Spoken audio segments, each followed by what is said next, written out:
Effect controllers. Rita has escaped. Recruit me a group of facts about the Power Rangers with attitude. Go find me facts about it. Big Fact Hunt! Welcome to the Big Fact Hunt. I've sent out Alpha, Beta, and Jen out. That's Charlie to you. Sorry, Charlie. Out to collect me 4 facts about the Mighty Morphin or other Power Rangers. I assume there's more. And they are going to regale me with their facts. And we're going to come together as some kind of megazord of exciting information. So with that, without any further ado, Sam, start me off with your Power Ranger fact. I'm going to go for one that I think everyone else had, but I think it's so funny. So Power Rangers was banned in a bunch of countries, including Canada, New Zealand, where we are. But my fact is about Malaysia, because it was banned everywhere else for violence, because of course it was very violent. People were fighting each other in the playground. It was awesome. Good times. And then, but in Malaysia, they banned it because the word morphin, they thought kids were going to get hooked on morphine. Also That's Vietnam amazing. and the Philippines. Yeah, that's right.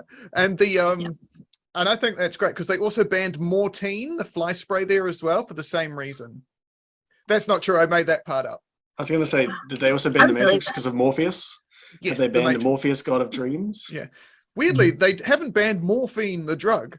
Have they banned Morbius, the terrible movie, just on the basis that it's not good and Bad no one movie. should watch it? Yes, Yeah. exactly More right. than time. Jen, can I please have a fact from you?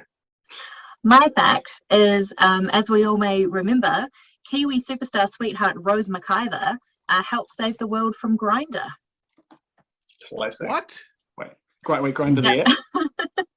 So not quite. So Rose McIver was in a series of Power Rangers where the kind of the big bad for the series was an AI computer virus called Venjix, which is actually a very cool name for a computer virus. Venjix. Venjix. That's cool. Who takes over all of the Earth's computers and creates an army of robot droids called grinders, which destroy or enslave all of humanity. But I have a major question about this series, which, spoiler, I haven't seen. It takes place in the city of Corinth, which is like a bubble city in this really polluted world. So like they have to stay in their city because everywhere outside is dangerous. But the Power Rangers for this series are recruited partially from test pilots. And I'm just really confused about how a small city that exists entirely in a bubble has test pilots. That feels like not a very in-demand kind of job in that. You don't have, situation. you can't have actual pilots though, so it has to be test ones. Jen, were they actually saying that the people were hired because they did like test pilots, like test first episodes of a show? Did you maybe misread that? Well, given that it said that Rose McIver's character was a reformed airhead socialite, I feel like maybe some of the character descriptions were a little janky. Kenny, I'll have a fact from you, please. So I'm actually surprised that we've got 3 facts in and this hasn't come up. I just want to sort of riff on Sam's earlier fact about why the Mighty Morphin Power Rangers are a terrible thing to show children. So you've got a black Power Ranger who's black, a yellow Power Ranger who's Asian, a white Power Ranger who's white. So already riffing on racial stereotypes here. Not only white people are white. not only do you have all of these poor stereotypes and lots of violence, the actual blue Power Ranger in the show was gay, was hassled out of the show by the cast and crew of the show for being gay, went to like forced conversion therapy, hugely depressed, like you say blue, like being depressed, yes. And so all round horrible sort of show to show your kids. So I think I know why we didn't start with that, Kenny, because it's a bloody depressing fact. It's depressing as hell. I'm living in the real here, Sam, and but I can't hold back these facts from. I do want to point out, just for our legal kind of ass covering purposes, the racial characterization of the Power Rangers was pointed out to the producers, and they claimed that they hadn't even noticed until like the 10th episode, by which point they were presumably like, fuck it, let's just keep going. But they also had like the pink Power Ranger who was a woman. I like how the green Power Ranger was Irish, and he was always like, "It's a morphin time." Tiddly-dee Pamorphin. He was just Happy drunk with the it. whole time as well. Jen, it is a fact from you now. Well, so I have some more fun facts about the yellow Power Ranger. So Some more fun morphin facts. yes, About let's the pretend yellow I said Power that. Ranger. The yellow Power Ranger. So she was recast in the American series before the series even went to air. So the girl who played her in the original series asked for too much money to come back when the show got picked up from the pilot. So from the first episode of the actual show that aired, she was played by someone else. So she was played by a Vietnamese American woman for the first two series. And then she was rebooted in the 2017 series as a Mexican American woman. But the first few series of the US version used footage from the original Japanese series that it was based on. And in a lot of the fight scenes, you can very clearly see that the yellow Power Ranger does not display traditional female anatomy. There's a lot of spandex, and there's lumps in places that you would not expect on a character who otherwise displays breasts and no package. I thought you were saying that. I thought you were saying that she just had a big dong and just like whapping around in the breeze during the fight scenes.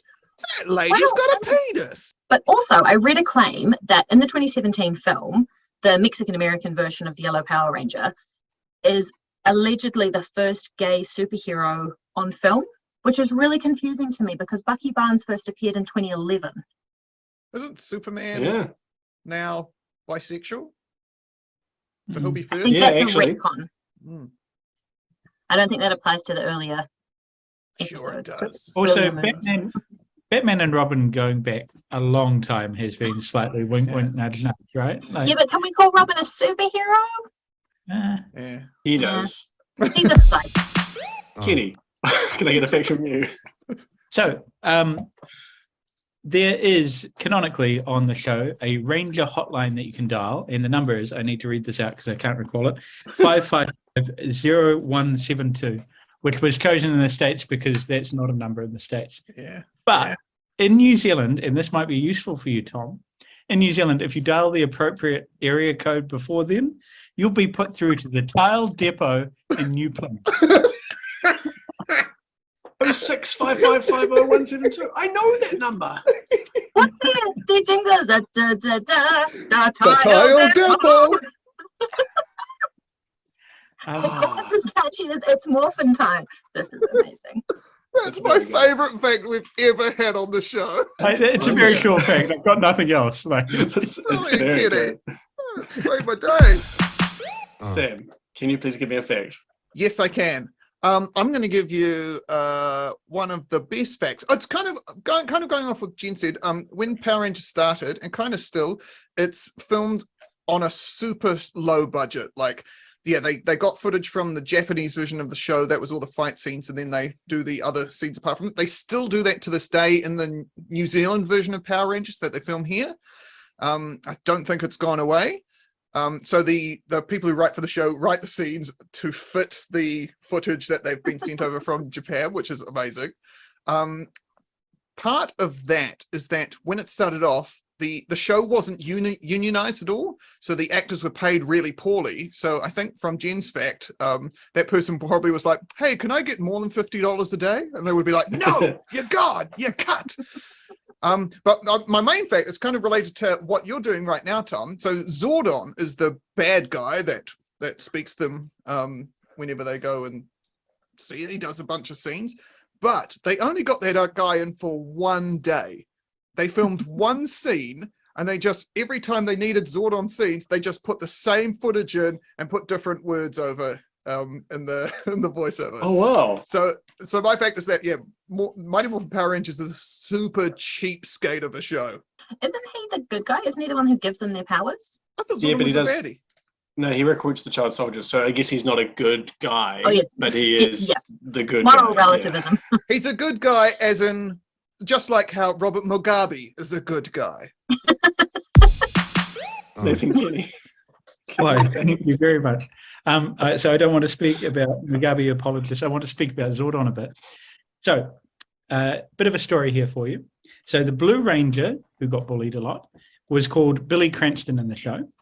And he was actually named by the cast after Bryan Cranston, who you will know from Malcolm in the Middle and from Breaking Bad. So, Seinfeld. Yep. So he was a jobbing actor way back in the day when they first filmed all of the Mighty Morphin Power Rangers. And he did a few monster voices for them. And they went, oh, that name's quite good. We'll just tweak it slightly. Anyway, so his name immortalized in Mighty Morphin Power Rangers. And then in the 2017 film, they needed someone to play Zordon. And so, lo and behold, Bryan Cranston is Zordon, having been immortalized. So, yeah. Did they keep the original ethos by just shooting one scene with him and then replaying it again and again and again? They just put in clips from Breaking Bad, right? Like, yeah. I am the one who knocks. Sam, give me a fact. I want to tell you about the theme song. Fuck you, Jen. It's my turn. I thought it was my turn. No, Tom said it was my turn. You shut your I mouth. said Sam. So yeah, I want to talk about the theme song because it's such a great theme song. Go, go, Power Rangers. It was written by the show's producer. I think his name's Haim Saban. That's why at the end of the show it goes, Saban. I think, from memory. Oh. I might be saying that might be the tune of Sega now that I think about it. But I remember seeing the word Saban at the end of all the shows when it was on. And yes, so he's the show's producer. His background was as a musician. He's a bass player in a band called, I think it's the Lions of Judah, which sounds amazing. Sounds great. But his list of shows he's worked on and the things he's composed stuff for is amazing. He wrote the theme song to dun, dun, dun, dun, dun, Inspector Gadget. Dun, dun, dun, No dun. way. Yes way. He worked on She-Ra. He wrote this amazing show that I remember watching when I was a kid called it was called The Mysterious Cities of Gold. And it went, it's one of the best Here's things. the story of a girl. Lost the city and found the whole world. Oh, it goes like this. Oh no, that's the never-ending story. That's the never-ending story. Well, Sam remembers this. It actually became a top 10 hit, the Mighty Morphin Power Rangers theme tune, right? Yeah, it's a great song. One of those Christmas hits. It got beaten up by E17's Stay Another Day. So Great song as well.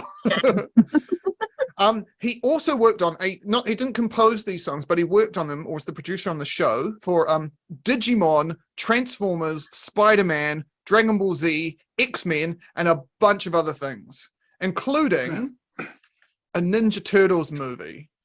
And he had a crossover episode with friends of the show, the Ninja Turtles, and Power Rangers. With the Power Rangers, this is from Rangers in Space, the one where they're Power Rangers and they're up in space. There was a bad guy who did mind control on the Ninja Turtles, made them the bad guys and made them attack the Power Rangers. But luckily, there was a nuclear storm up in space that hit the ship and that cleared all the mind control. And so the Ninja Turtles came back to good again, and the Power Rangers really good, and they took them back to New York. So that was lovely. Yeah, I've seen the GIF. A GIF from that episode, and it's like one of those GIFs that exists completely out of context, and you're like, why did the Power Rangers and Turtles hang out? Ninja Turtles, yeah. So I'm confused, were the Power Rangers animated or the Ninja Turtles real life, or was it a Who Framed Roger Rabbit situation? It was both were real life. If you've ever seen the freaky Ninja Turtle movies where they're in their big foam suits. Oh, no, I don't like them. Secret of the Ooze. Oh. Yeah. Oh, it's great. Jen. My fact is that Power Rangers is what happens when you cross Captain America with Ghost Story of Broken Dishes at Bancho Mansion. So, Power Rangers is the product of a collaboration between the Toei company and a little-known outfit called Marvel Comics. Oh. So in the 1970s, they decided they got together and made a little agreement to swap concepts and characters and stories and try and introduce them to each other's audiences, which is how you get that banana batshit crazy live action Spider-Man that was filmed in Japan. That was the In same the 70s, yeah. in the 70s. Stan Lee actually wanted to do something really similar to Power Rangers in the 80s, but couldn't get funding for it because everyone was just like, no. And it also produced a movie called Venus Flytrap, which was a 1970 American-Japanese sci-fi horror film featuring a mad scientist who uses lightning to turn carnivorous plants into sentient man-eating creatures. Just a little done this callback to last our week. previous episode. I know. Cool facts. The American video release accidentally includes the credits for a 1969 Filipino production called The Mad Doctor of Blood Island, because they found the film in a warehouse completely unlabeled with no credits. So someone just jammed in the credits of a movie that happened to be nearby. I was like, that seems fine. And the original script, the script is based on an original script by an uncredited Ed Wood. This collaboration has given us so much cultural richness and joy. I love it. I love how much of that fact is so good and has nothing to do with the Power Rangers. It's all about the magic of collaboration and sharing. It's like it's like asking for a steak and it's poorly done, but like the mashed potatoes and like veggies and everything else is just incredible. But you're like, but I did order the steak. Just like the Power Rangers, life is full of challenges. With all of these podcasts that I'm hosting, I just don't have time to cook for my family or even remember their names. That's why I use Snappetizers. Each week, their world-class chefs who have absolutely given up hope send you an oven tray scattered with everything you need to phone in a tasty meal. Delicious dinners like, damn, I forgot to defrost the mince bolognese. Frozen vegetable stir-fry with rice cooked with not enough or too much water. Pre-cooked sausages stuffed inside the most bread-like thing we can find. All the forbidden leftovers. And you too can enjoy scrumptious recipes like dinner cornflakes with 10% off your first box if you go to snappetizers.com and enter the promo code FactHunt. Snappetizers. Fuck it. We're getting takeaways tonight.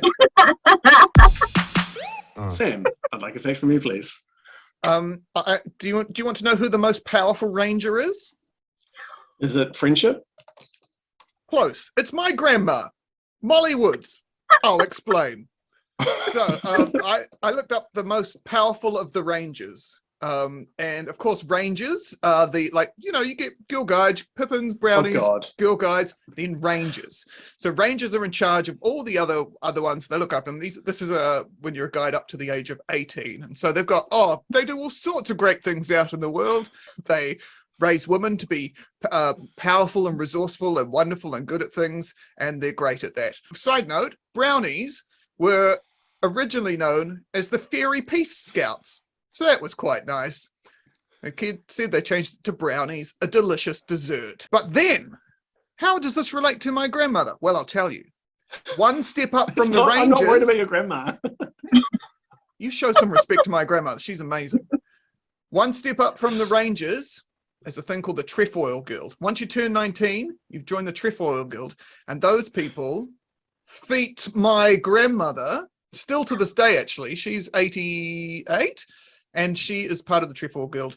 And yes, it's their job to keep the spirit of guiding alive. And that's what my grandmother does. She is the most powerful of the ranger.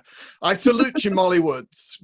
So you know that analogy I just made of Jen about ordering the steak and having like delicious sides. In this case, it's me ordering the steak and a plate of Girl Guide biscuits arrives. That's right. First of all, the Trefoil Girls 100% sounds like an East End gang from the 1900s. Yes, it does. Who quickly rebranded themselves when the cops came calling. And number two, their age bands are fascinating. So it's like 0 to 5, 5 to 12, 12 to 18, 19 to 104. 19 till infinity. Jen, can I have a fact from you? Jen. You can have a fact from me. My fact is more of a brag, which is that I have an Android's phone number thanks to Power Rangers. You have an Android phone number. I've got an Android phone as well. I've got an Android phone. That's the gas. Fuck you. Fuck you, Jen. I have an iPhone and an Android phone number. No, I have the phone number of an Android. Because friend of the podcast, legitimate friend of the podcast, actual friend of everyone here, Victoria Abbott, is an android in the latest season of Power Rangers Dino Fury. Yeah, nice. She plays a character called J-Borg. Fun facts about Jayborg. Although she is an android, she can enjoy ice cream, and she's immune to squash blight's venom, which, as we all know, turns humans and other living creatures into trees.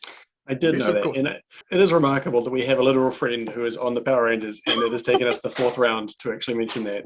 We love you. I did go through the different series to figure out how many people I knew in each series, and it's about every other series I know someone who's in Power Rangers, which is really cool. I just also want to point out, I looked up Jayborg, Victoria Abbott on OnlyFans. No, I'm already subscribed to that, obviously. No, that whatever the Wikipedia for Mighty Morphin Power Rangers is, and each character has like a quote, like a fun thing that they say, or like a catchphrase. Hers is, "All done, Jayborg, after the task is complete." She's really been served by those writers, eh? Yeah. I know a bunch of the writers on there as well. I actually know a couple of them too, yeah. I was in a Uther? stand-up comedy. No. Becca Barnes?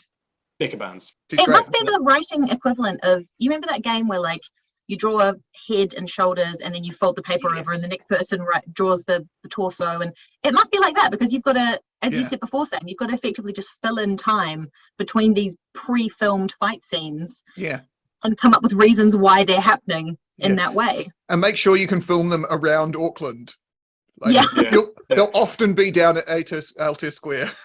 You just need a quarry. Whatever quarry is nearby. I'm like, they're in Altair Square. They should just go to Starbucks next door. Oh, they could go bowling. That'd be nice. I feel like that's going to become the new conservation issue, is not new open cast mining for actual minerals, but new open cast mining so that productions like Power Rangers have filming locations. Nathan Kenny, can I just have a fact from you? My fact is about not quite the original Red Power Ranger, but the Red Power Ranger who was in the first series, whose name is Jason Giger. So the original one asked for more money and got fired like almost instantly. But he was arrested on the 20th of May this year on fraud charges. So he defrauded the COVID scheme, the CARES Act that the US government passed. Him and a bunch of friends got together, had a fake company, and were basically allegedly defrauded, because I don't think it's come to. Thank you. Yeah. I'm being sued by Big Power Ranger. Anyway, so along with 18 other people, and the thing that I found astonishing about this is because the US is the US, they publish like all of the details of the case, including the aliases of the people involved. So Jason Giger obviously got cited as the Red Power Ranger on the docket. Amazing. But there were some other great ones. So there was a guy called Peter Kovong-Fett, who was cited as Little Pete, who was there. There was Eric Marachio, who is Phoenix Marcon, and my absolute favorite, because it makes me think of the jeweler, Michael Hill, who is cited as Tank. And Michael Hill jeweler. I've got to say that Michael Hill Jeweller came to Dancing with the Stars, because Michael Hill's supposed to dance with the stars. I did the audience warm up, and he was in the crowd, and he's a crazy man. He's very eccentric. And so I said, look, guys, audience, if you are fantastic, Michael Hill Jeweller will take his shirt off. And he was like, yeah. And he was great. But he hasn't been back in the next 2 seasons since we've done it since then. So. It's good. How many diamonds does he have on his nipple rings? I think is the question. 9. We have limited time, so I'm going to want a quick fact from all 3 of you, but in order. Jen. 2017's Saban's Power Rangers had some positive reviews, including, quote, "As cash grabs go, this one is delightfully unconcerned with coolness."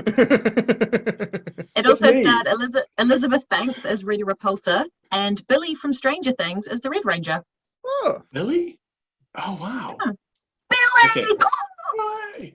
There is a group called the Power Rangers, Rangers, on YouTube, who do lovely medleys. They're predominantly middle-aged women, and they have lovely Karen-type haircuts.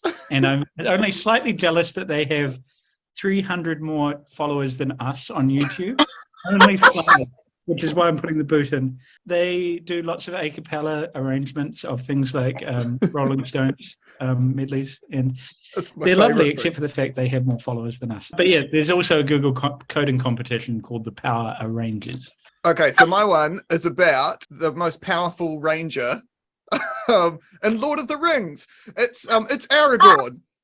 He becomes the king, and that's, I've never seen it, but my wife told me that he's the king as in Return of the King, played by Viggo Mortensen. And Viggo Mortensen is the most powerful ranger because he's incredible.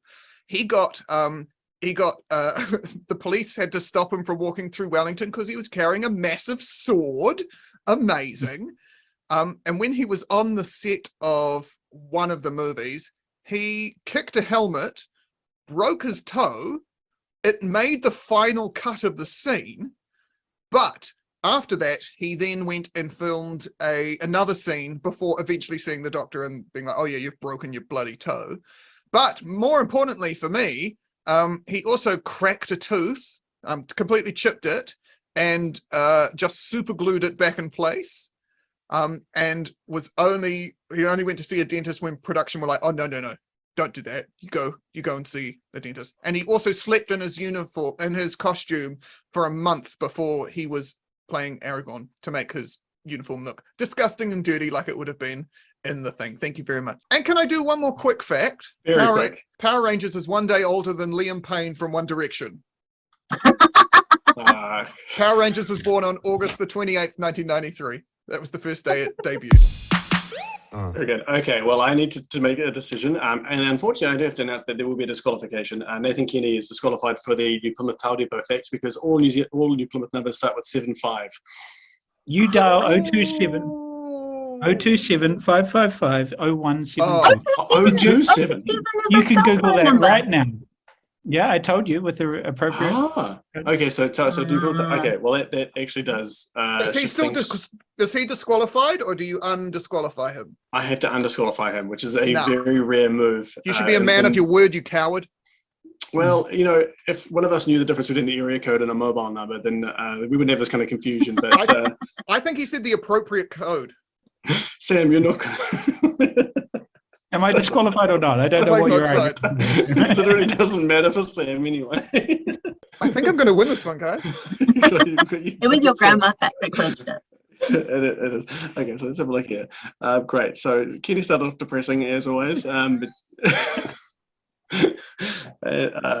but we did have the Karens in the middle there, and yeah, I did like the fact that the Red Power Ranger got arrested and also got the title of Red Power Ranger as his alias, which I love the idea of him masquerading around as that.